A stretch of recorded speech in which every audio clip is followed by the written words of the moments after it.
अब जो नहीं जानते अभी से मेरा चैनल है उसके ऊपर ओके करो, सब्सक्राइब करो और मेरे से जुड़े रहो। क्या लग रहा है पता है, आप पूरे गांव वालों ने मिलके ये जो काम किया ना, ये सबसे बड़ा शोभनीय कार्य है। एक जगह कोई मंदिर बनाया,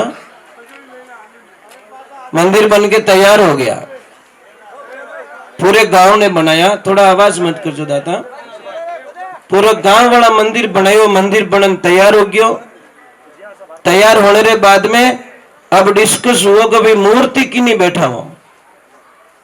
महाराज आपको पता है कि लास्ट जमाने किन की अब 3 पक्ष पड़ गए। राम वाले भक्त कह रहे भगवान श्री राम की मूर्ति बैठाएंगे, भगवान शिव के भक्त बोले भगवान शिव की मूर्ति बैठाएंगे, और कृष्ण वाले बोले कृष्ण राधे कृष्ण की बैठाएंगे। ऐसा झगड़ा हो गया कि किसी की भी मूर्ति नहीं बैठ रही है, पक्ष पड़ गया। राम दल वाले बोल रहे हमने पैसा दिया, कृष्ण वाले बोले हमने पैसा दिया, शिव दल वाले बोल रहे हमने पैसा दिया। आखिर में वो मंदिर तो बन गया परंतु स्थापना नहीं हो सकी। वर्षों बीत गए। एक दिन कोई साधु संत महाराज जी आते हैं और उन्होंने बोला भाई मंदिर तो बहुत अच्छा बनाया है परंतु यहां पे प्रतिष्ठा नहीं हो रही है, कारण क्या है? तो सारे गांव वालों ने अपनी अपनी व्यथा सुनाई कि ये दुविधा पड़ गई। तो महाराज जी ने बोला शाम को यहाँ पे इकट्ठे करो, सारों को इकट्ठा करके बोले भी अगर आप धर्म को समझते हो, संस्कृति को समझते हो तो मैं आपको एक प्रार्थना करता हूं, आदेश नहीं दे रहा हूं, प्रार्थना कर रहा हूं कि क्या कि संसार की शुरुआत और एंड कौन है? शुरुआत कौन है और एंड कौन है? तो कई महापुरुषों ने, विद्वान लोगों ने कहा कि शिव है। संसार की शुरुआत भी शिव से होती है और शुरुआत संसार का एंड भी शिव से होता है। जो शुरुआत और एंड है उन्हीं को बैठाओ ना, तो सारे को समझ में समझाया तब समझ में आई।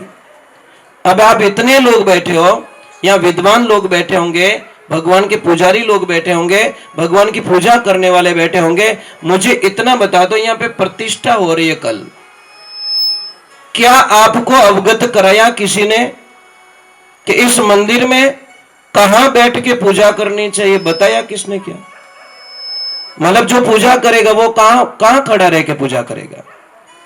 बताया क्या? नहीं बताया। ये सबसे बड़ी भूल है।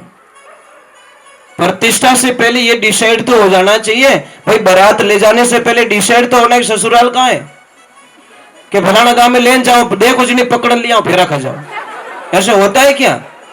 अब मंदिर के बहुत करोड़ों रुपए का खर्चा कर रहे हो और ये भी आपको पता नहीं चल रहा है कि हम कहां बैठ के, गलत जगह बैठ के पूजा कर दी तो आपको रिजल्ट गलत मिलेगा। सीधा हिसाब है। शिव पुराण में स्पष्ट रूप से लिखा गया है कि भगवान शिव की पूजा कैसे करें, कहां बैठ के करें, हमारा मुंह किधर होना चाहिए, पूजा करते वक्त हमारा हम कौन सी साइड में देखें तो पूजा हमारी फलित होती है, नहीं तो विनाश होता है।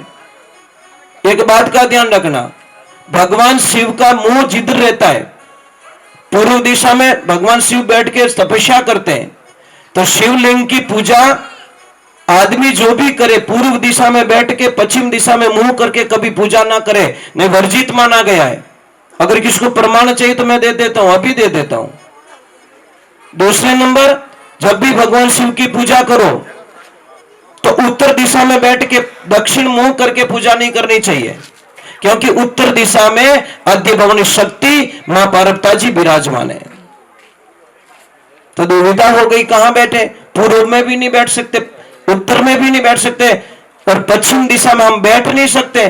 कारण क्या कि शिव की पीठ रहती है और पीठ के पीछे पूजा होती नहीं है, तो फिर पूजा कहां करें? हम दक्षिण में बैठे और दक्षिण में उत्तर की तरफ मुंह करके भगवान शिवलिंग की पूजा होनी चाहिए। इस शिव पुराण का कथन है, प्रमाण है।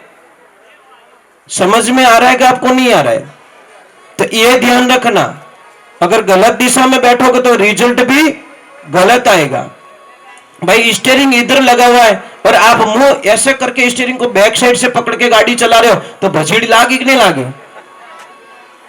કે બટે કહેતો ये तो अपन का स्टाइल है, अब स्टाइल में हमने ले डूबो तो पूजा हमारी सही विधान की होनी चाहिए, ये ध्यान रखे।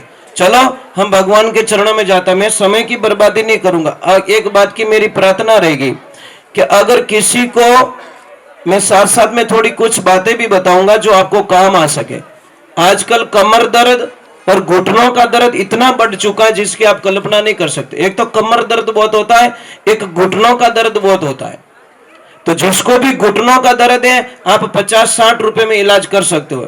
ये जो खाने वाला चूना आता है ना, वो चूना लेके आओ और चूने को इतना सा दाना लो चने के जाता है जितना, सुबह खाना खाया उसके बाद में 1 गिलास पानी में डाल के उसको घोल के नॉर्मल पानी में ठंडा पानी पीना छोड़ दो। जो फ्रिज का पानी पीते हैं उनके इलाज की हमारी कोई गारंटी नहीं है। समझ में आई ना?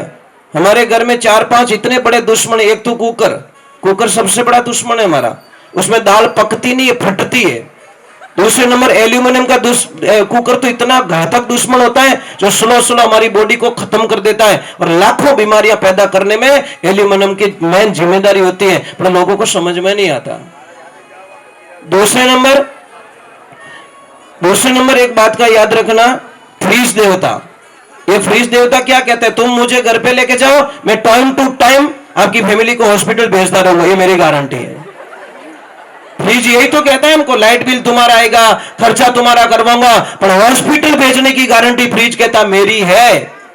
क्योंकि तुमको पसीना होगा तो तुम आओगे तो ठंडा मुझे खोलोगे और मेरे में जहर पड़ा रहेगा, मतलब ठंडा पानी पड़ा रहेगा, वो जहर तुम पियोगे, तुम्हारी बॉडी को अग्नि को खत्म कर दूंगा, जठ अग्नि तुम्हारी मंद हो जाएगी, खाना पचेगा नहीं, खाना नहीं पचेगा तो सड़ेगा तो गैस बनेगी, और गैस बनेगी तो हजारों बीमारियां तुम्हारे शरीर में पैदा कर दूंगा। ये फ्रीज कहता है, पर फ्रीज की भाषा कोई नहीं जानता। अब तो कन्यादान में इस बेटी ने फ्रीज देवो, बेटी टेमु टेम बीमार पड़ जाए, वहां धन्यवाद है वहां पुरुषों। और मैं नहीं कहता फ्रीज मत लेगो, फ्रीज लाओ ना, पर उसकी चीज को खाने का तरीका, अगर कोई भी फल फ्रूट रख रहे हो 45 मिनट तक उसको बाहर रखो, फिर उसको धो के खाओ। और आपने तो वे मुंह खाओ, काटिया खाया। तीसरा नंबर, हमारे घर में दुश्मन कौन सा है? ये जो मैदा जैसा आटा देते हैं ना, आटा मैदा, एकदम मयो आटो, बारीक आटा, ये हमारा दुश्मन है। आटा बड़ा होना चाहिए, समझ में आ रही ना? आटा नॉर्मल नहीं होना चाहिए।